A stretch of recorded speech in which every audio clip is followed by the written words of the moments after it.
Oh, baby, what a big game we've got coming up tonight in the Champions Classic. Duke and Kentucky, titans of the sport. It doesn't get better than this. We've got a Locked On crossover today with our friend Lance Dawe from Locked On Kentucky. Let's get after it.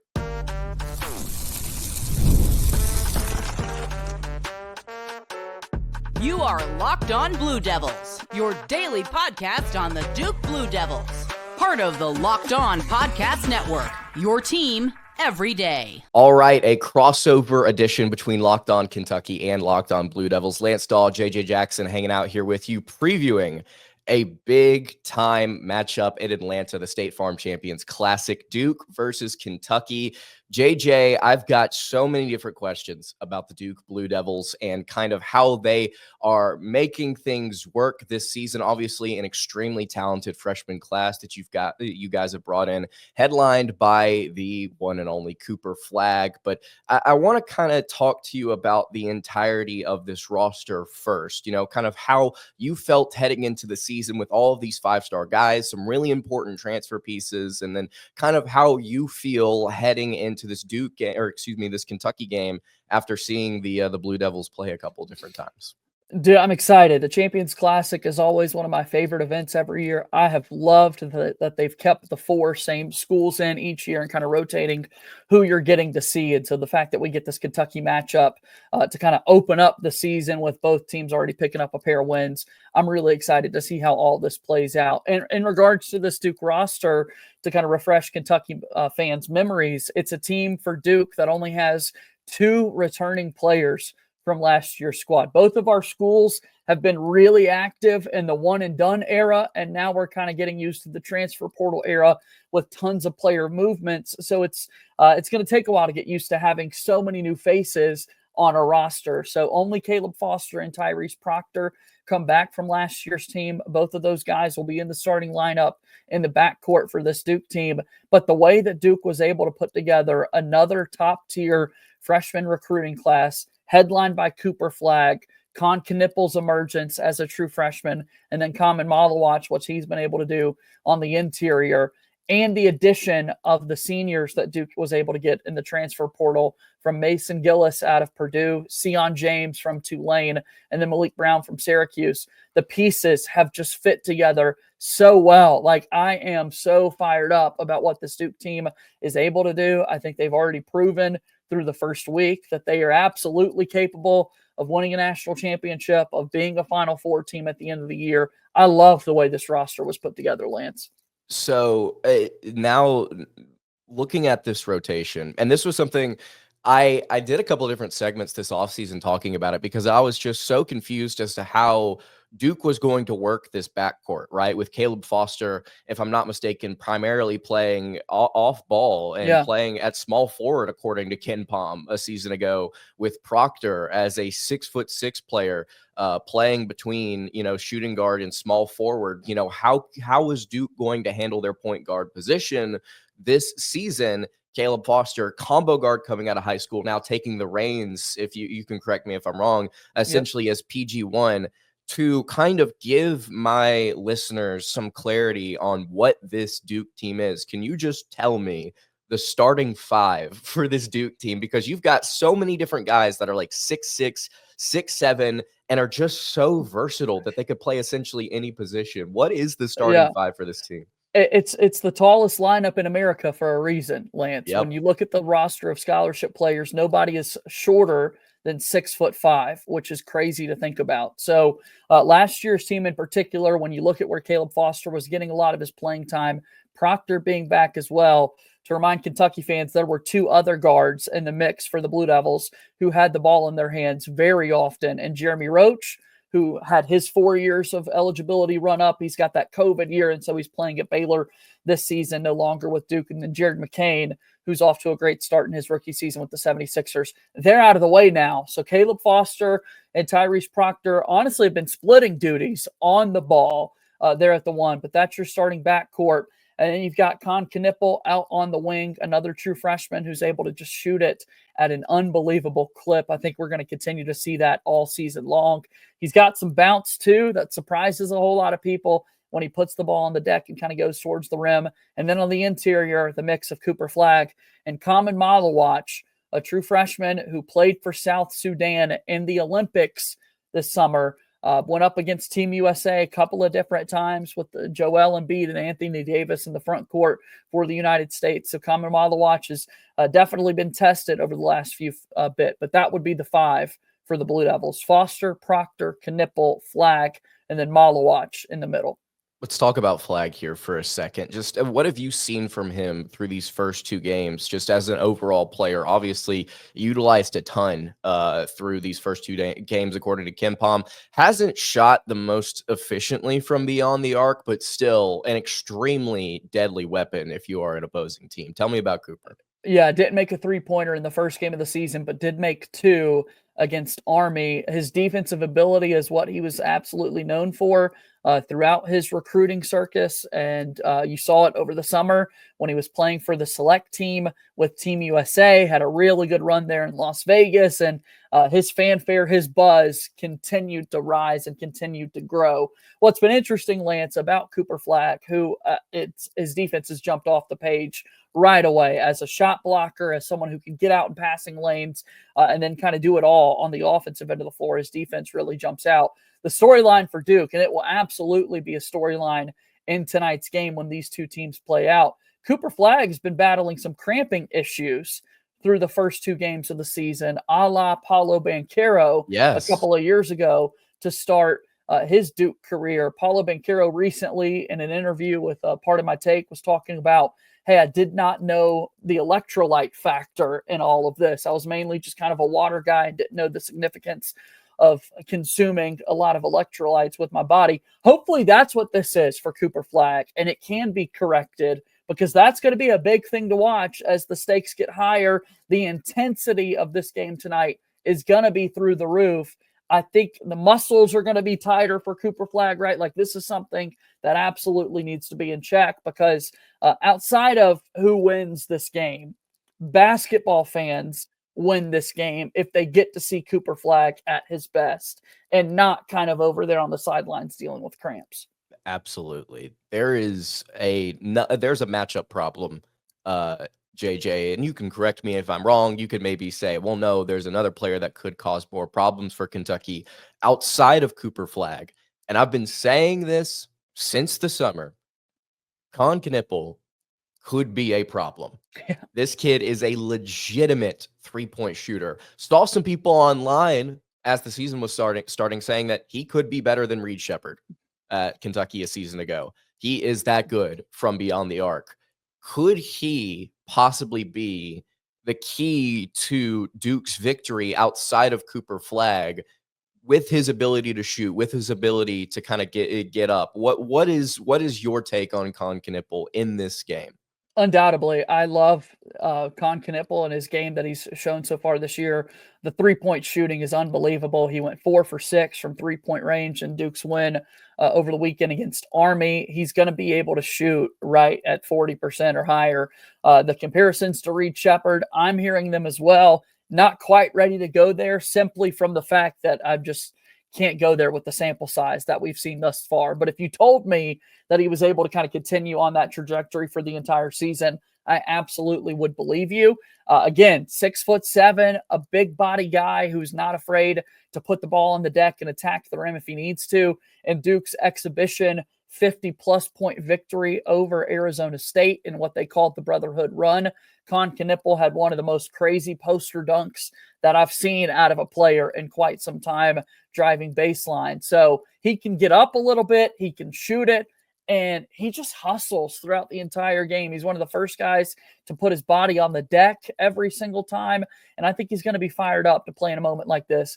Cooper Flagg, very outwardly, Lance, talks a lot of trash, plays with emotion, gets after you, gets in his face. That's part of his game and part of why he is who he is. Knueppel's the exact opposite. He's just steady as it goes, but he puts his body out there on the line, and hopefully he's a big-time factor for Duke in tonight's game. Final question here for you, JJ, about this Duke team and their offense. Obviously, defense has been phenomenal against 2 subpar teams so far this season, but the offense is where I am really, really intrigued. And this, maybe I'm reading into it a little bit too much, but I love KenPom. I love their stats. I love Yeah. looking at them to kind of break down opposition. And there's one stat that I really, really love that kind of shows how teams work, and that is point distribution, like percentage of total points. So if I, like, for the listeners out there, if I score 100 points at the University of Dawe and I get 30 of those points from the charity stripe on KenPom, my percentage of point distribution in terms of free throws would be 30%, right? Which would be extremely high, by the way, according to KenPom. Duke's point distribution, like the percentage of total points they get from three, is 42.9%. That's top 50 nationally. And if you go back and look, for years, Duke has not really relied on the outside shot hardly at all. Now, there have been some seasons where they've been really efficient at making the shot, but they just haven't really relied on the three-pointer as much. Is it the roster construction this year, JJ, or maybe am I reading into this a little bit too much and they're going to start taking less threes as we get a larger sample size? Kind of what is this offense as a whole? Do they shoot and take as many threes as the numbers say? No doubt. I think the number probably falls throughout the course of the year just a little bit, but not by too much. I mean, John Scheyer said all offseason long they're going to shoot threes. And to your point, when you look at Duke basketball, historically, it just doesn't add up that way, that the distribution would be that daunting in favor of the shots going up there. But Duke made 17 of them in their game against Army. They took 38 in a couple of games in the exhibition portion of the schedule. More than 50% of their shot attempts were from beyond three-point range. Going back to their most recent game against Army, Duke started the game 1 for 11 from three-point range, but continued to fire and continued to kind of play it out. We're seeing it at all levels. A lot of people are talking about the Boston Celtics and what they're doing in the NBA so far this season, Lance. I think a lot of these just offensive-minded coaches, and John Scheyer certainly is one of those guys, love to do the math, love to look at the analytics, and if they've got guys who can knock down the three-point shot, like Knueppel, like Proctor, like Foster, like Cooper Flagg, Khaman Maluach was even knocking down three-pointers for South Sudan in the Olympics. Duke's going to want to take a lot of those shots for sure. It's a terrifying roster full of a ton of extremely talented players. We'll continue to break down this matchup of Duke versus Kentucky, talking a little bit about the new look Wildcats here in just a second, right here on this crossover edition of Locked On Duke and Locked On Kentucky. Hey, today's episode is brought to you by Roy. Listen up, Kentucky and Duke fans. You need to download the Roy app. You've heard us talk about Roy this season and how they are revolutionizing the NIL industry. And Roy allows you, the fan, to have a say in who gets the NIL money. And here's what I absolutely love about Roy. You get your money back if that player ends up transferring and if they go elsewhere. Roy is helping keep us and our team intact, and it's actually really, really good for the long term. Monster performance from Kobe Brea on Saturday. 20 points, 6 of 8 from 3. He has just been a flamethrower to start this season for the Kentucky Wildcats. You can support him or a player of your choice by depositing a little appreciation onto that player's account. JJ, obviously Kobe Brea is my Roy player of the week here. Who are you highlighting from Duke's massive win over Army this weekend? I would absolutely encourage Duke fans to go out and support Knueppel. Led the team with a team-high 15 points, knocked down 4 shots from three-point range. So definitely go support him over at Roy.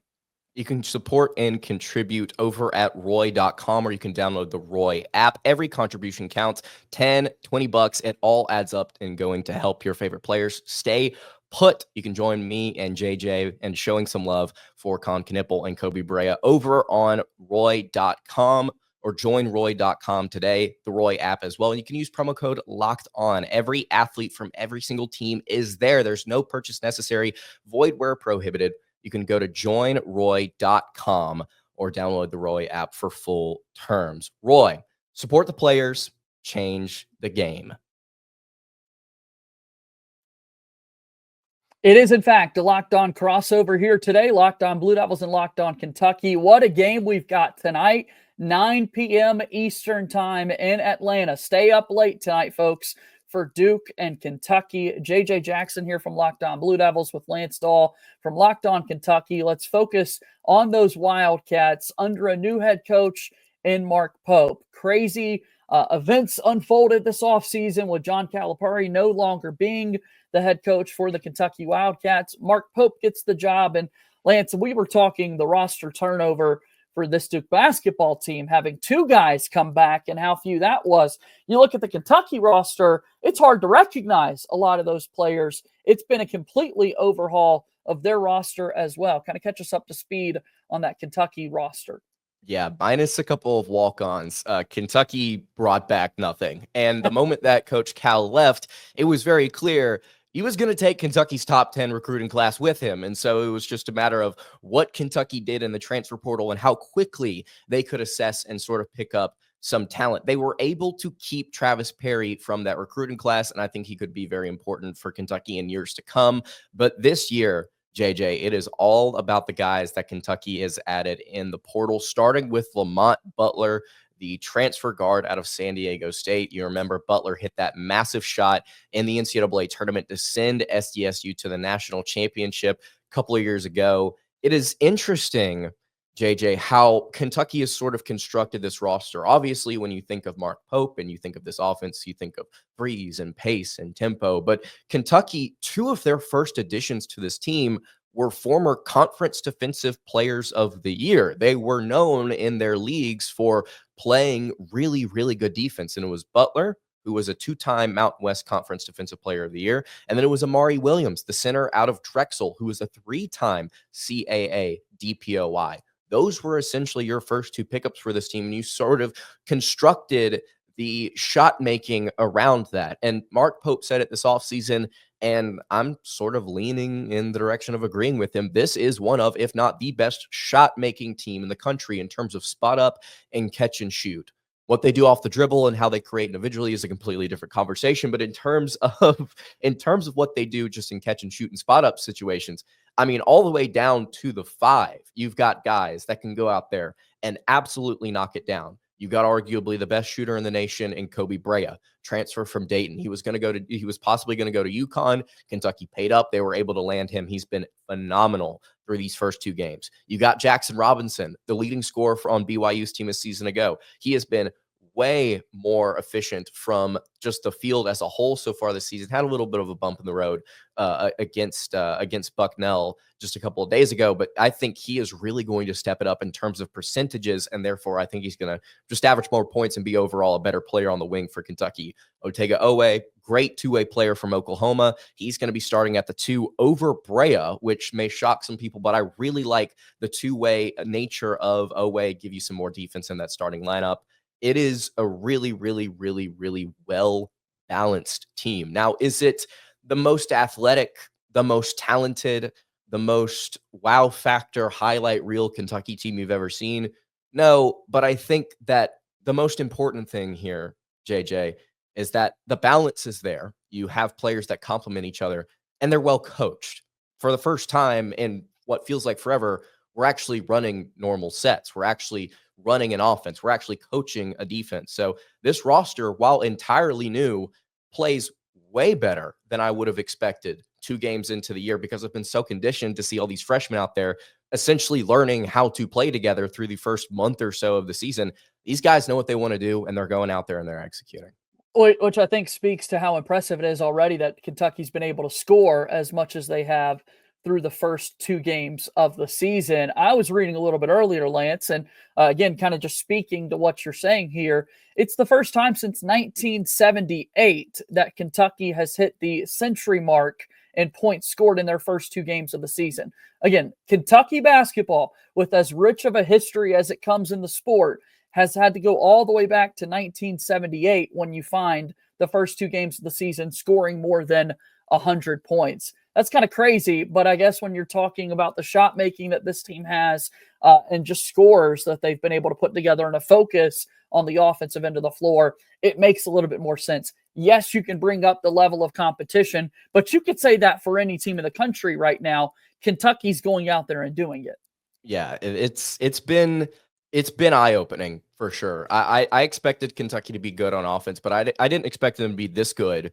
Like you said, regardless of level of competition through these first couple of games. I mean, you're going out there and you're seeing Kentucky go maybe 1 or 2 minutes where they jack up a few threes, they can't hit anything, and you go to use the bathroom, you take a break, you go get a sip of water, you look up, oh, they've hit 5 of their last 7, and they're up by 14, 15 points. It's just insane the way that this offense just turns it on, and then they essentially stay on for the entirety of the game. The Wright State game was really, really nice to see just how Kentucky was able to kind of pick them apart efficiently. They shot nearly 46% from 3 in that game. They shot almost 70% from the floor because Wright State was so keen on running Kentucky off the 3-point line. It's like, okay, if they're only going to let us take 24 threes, we'll go and we'll cut to the basket and we'll have 30 assists and just 7 turnovers. It's like, it's really, really difficult to stop this Kentucky offense because once you think you have them figured out in one area, they're going to start to create in another. And it's really, really efficient basketball. And I keep using that word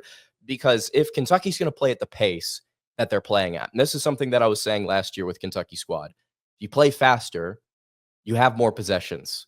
If you are better at scoring than maybe the average team and you have more possessions, you're going to score more points. It's going to give you a better chance to win the game. Kentucky's defense was so bad last year that I was kind of saying the inverse. It's like they're playing so fast and they can't play defense. They're giving a team essentially more opportunities to score. And while their defensive numbers may not be terrible, they just have so many extra possessions added on because of Kentucky speed that they're just giving up more points as just kind of a default. So the offense here, alongside some decent defense, not some great defense, but some decent defense, has given Kentucky some really, really solid results. And I'll say this real quick, JJ, it can come from literally anybody on this team. Dawe scored 21 in the first game, and he scored 10 on 4 of 11 shooting in the second.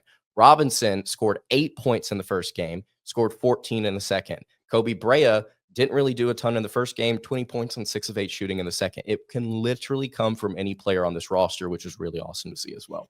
I think you're seeing that from both of the teams, which makes tonight's matchup so exciting. You mentioned a little bit, I think decent is the word you used for the Kentucky defense. Unpack that a little bit. What can we see defensively from this UK squad? Well, so far through these first few games, Kentucky has done a really good job at getting out and closing out on 3-point shots and defending from the perimeter. That's something that Kentucky was not phenomenal at a season ago, giving up 33% from beyond the arc this year. So far through 2 games, about 28%. And that's really, JJ, kind of where I find some of my concern in this game is that they've done a really good job at defending the 3, and they've done a really good job at preventing second chance opportunities. They're top 100 right now in offensive rebound percentage. And those are the 2 things that I've kind of seen Duke crush through these first couple of games, is at getting those extra possessions, kicking it out, and oh, look, there's a guy in the corner wide open for a 3. Can Kentucky kind of close out on that, be more aggressive, be a little sharper maybe than they have been at points during these first 2 games? We'll have to see. The numbers say through these first 2 games that they're doing really well, but I think that defense this year for Kentucky, for fans of Kentucky, is all going to be relative to what the heck they did a season ago. I mean, it was just awful. They could not guard a pick and roll. They could not step out on threes because they just didn't have kids that had the effort to go and actually do it. They struggled to keep teams off the foul line. They were 204th nationally in that category. They struggled to do essentially everything outside of blocks, which is so weird. They were first in the nation in block percentage, but they were so awful at giving up points and stuff inside.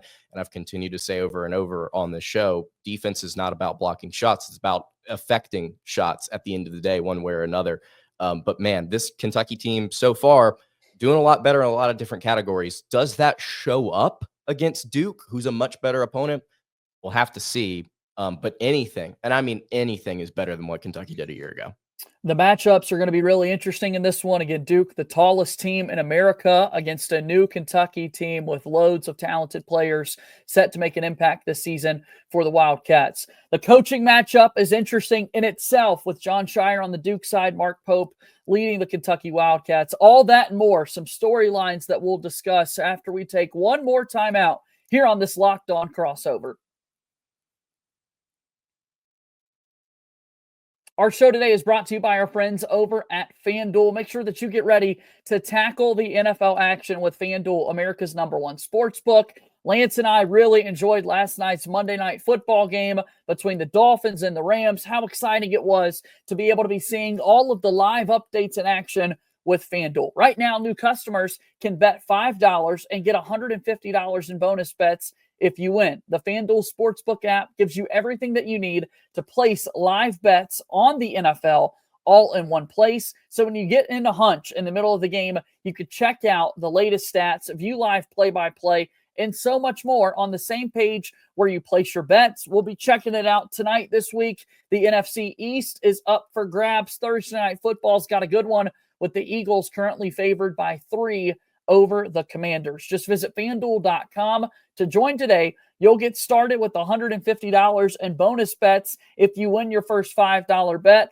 We're talking lines here with FanDuel. They've also got college basketball covered.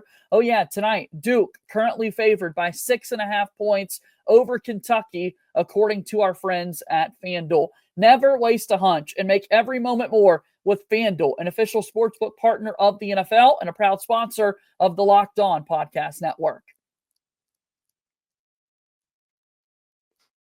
All right, wrapping up this crossover edition of Locked On Blue Devils and Locked On Kentucky. Lance Dawe, JJ Jackson, wrapping it up here, breaking down the coaching matchup storylines, just kind of how we feel. What's the vibe heading into this game? So, JJ, I kind of want to start with you. Jon Scheyer, in his third year, if I'm not mistaken, at Duke, leading one of the best coaches of all time in any sport. Heading into this one, big time early season matchup, got to make a statement, pick up possibly a quad one win. What is going to be the approach from him and his staff in this game? How are they going to try and tackle this Kentucky team? Continue to shoot the three ball, man. I think that's going to be a point of emphasis and get after teams defensively with Duke's size and length. Again, no player shorter than 6'5". You talk about what Duke's got on the interior, and Khaman Maluach, he's got a 9'5" standing reach. That's nearly hitting the rim, just putting his arms up into the air. And then Cooper Flagg continues to be one of the most versatile defenders that we've seen in quite some time. In his first 2 seasons, Jon Scheyer won 27 games in each of them, an ACC championship in year number 1, and a team that went all the way to the Elite Eight a season ago before losing to NC State. Year by year, as the season goes and progresses, Jon Scheyer has made drastic improvements on the offensive end of the floor. And this is a Duke team offensively that's already looked pretty good through their first couple of games. So I'm excited to see how Scheyer continues to progress throughout the season. I think the look offensively is going to be shooting a ton of threes for a man that's already viewed as one of the big figures in college basketball, being the head coach of Duke. Mark Pope's in a similar spot. When you're the coach of Kentucky basketball, so many eyeballs are going to be on you. And this is like America's first big opportunity, Lance, to see Mark Pope there walking up and down the sidelines for Kentucky in such a big game tonight. Yeah, and at the very least, if Kentucky doesn't end up winning this game, I want them to at least look competent. Something that you were saying before we started recording is the last time these two teams faced off in the State Farm Champions Classic with Zion Williamson on the court. I mean, they just got taken to the woodshed. I mean, it was just a bloodbath of a game. I want Kentucky to step into this new era with Mark Pope and to step on a stage like this and go out there and actually compete, look like they belong in terms of style, in terms of coaching, and in terms of effort. I just want to see Kentucky play a complete game, win or lose. Now, obviously, I'd love for the Wildcats to go out there, put on an offensive clinic and win by 30, but how likely is that going to be happening? As far as, kind of stylistically, what Kentucky wants to do, it's pretty similar to what you said, JJ, as far as Kentucky going out there, shooting the three, playing as aggressive as they can on defense, doing a little bit better of a job offensive rebounding wise. They did a really good job against Bucknell, but they didn't do a good job against Wright State. It's so funny. Mark Pope in his press conference was like, yeah, we're going to make that a point of emphasis. And whenever coaches kind of say that, whenever you hear it in college football, it's like, well, we're going to run the ball more. Like they don't typically end up running the ball more. They don't do X, Y, or Z. Here in this situation, you saw Kentucky say, hey, we want to do this better in our next game. And then they went out there and they dominated in that statistical category. So I think rebounding is going to be huge against this Duke team. fighting for every single board, seeing if you can hold the Blue Devils off the offensive glass. But also something that I saw for Duke's first two games against Maine and then Wright State that I think could end up Army, being yeah. Army. That could end up being a little bit more of a factor than maybe we think is, yes, Kentucky shoots a ton of threes, but man, there were a lot of points scored. And obviously there weren't a ton of points scored between Maine and Army, but a lot of their points came on different cuts to the basket, trying to catch Duke sleeping at the rim. They were able to finish in a variety of ways with different cuts and different sets. Maybe you see Kentucky try and take advantage of that. Maybe if Duke wants to overplay the Wildcats on the three-point line, they try and do some of the things that they did against Wright State as far as to, okay, we'll just try and take it to the rim and finish there if it's such a priority on the perimeter. I think that you may see some of that in this game. I'm not quite sure how aggressive Kentucky's going to be if they just come out firing from three regardless.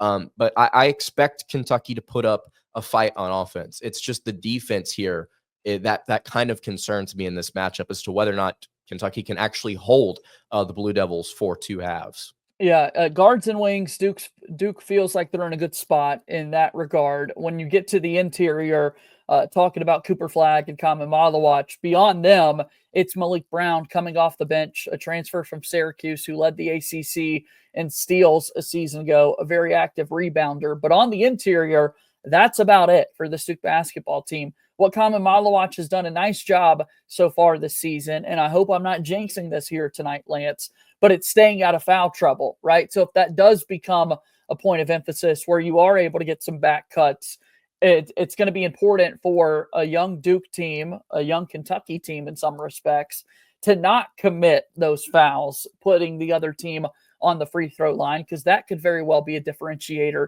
in this one. How many attempts are you getting from the charity stripe, and how many of those are you able to knock down? Absolutely. And just a final note here on that. Kentucky, well, I'll say this. Mark Pope-led teams do not get to the foul line hardly at all. And that's just simply because of their style of play. So I'm just going to go ahead and say it. Unless it's just egregious, I don't think we're going to be coming out of this game saying anything about the officiating from a Kentucky perspective, because the reality is we just don't draw a ton of fouls. If there's a major foul discrepancy in this game and it's in favor of Duke, I'm not going to be shocked just because of the way that both of these teams play. That's just something I think that we need to keep in mind is if the charity stripe is really important, it may end up being big for Duke, and it may end up being something that hurts Kentucky just because they don't really seek it out. They don't take a lot of dribble drives to the rim and finish through contact. So that's kind of where I'm at with both offense and defense here, JJ.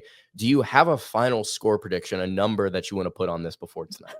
It's so hard, man, to kind of put a number out there because these teams have been able to score the ball so much. I think it's safe to say that score total is going to go down from what we've seen. Both these teams have already been able to hit the century mark so far this season. Lance, this has the making of mid-80, like an 85-78 type game is kind of where I would settle this one in. I really do like where this Duke team is at to start the year. I think Duke is in a good spot to win this game. Yeah, I'd say kind of 85-78 is where my head's at right now with this one. I had written down 87-79. Great minds, man. On a Google Doc earlier. So I'm going to take the Blue Devils in this one just because I can Kentucky play defense for 40 minutes here against an extremely tall and athletic Blue Devils team.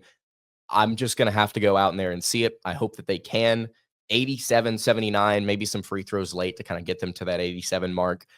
We'll have to wait and see. It's a blockbuster matchup. It's huge. I've been looking forward to this for months. I really do hope that the Cats go out there and put up a really solid performance. Closing thoughts, JJ, coming out of this game, win or lose, what's kind of the approach for Duke the rest of the season? Tell me where the Blue Devils are heading. Yeah, no, I mean, much like the Blue Bloods in the sport, you do all you can to put together a really competitive non-conference schedule, and that's exactly where Duke is at in this point of the season. Next week, the Blue Devils have a road game at Arizona. Arizona came into Cameron Indoor Stadium last year and beat Duke, so it'd be nice for Duke to go back and kind of avenge that loss. The Blue Devils will play Kansas Thanksgiving week in Las Vegas in a standalone game that they've got on the schedule. And in that SEC ACC challenge, in so many ways, we thought maybe this would have been the matchup had they not already been playing in the Champions Classic. I'm sure now that the conferences have paired up, we're going to see several more Duke and Kentucky games in the regular season coming. But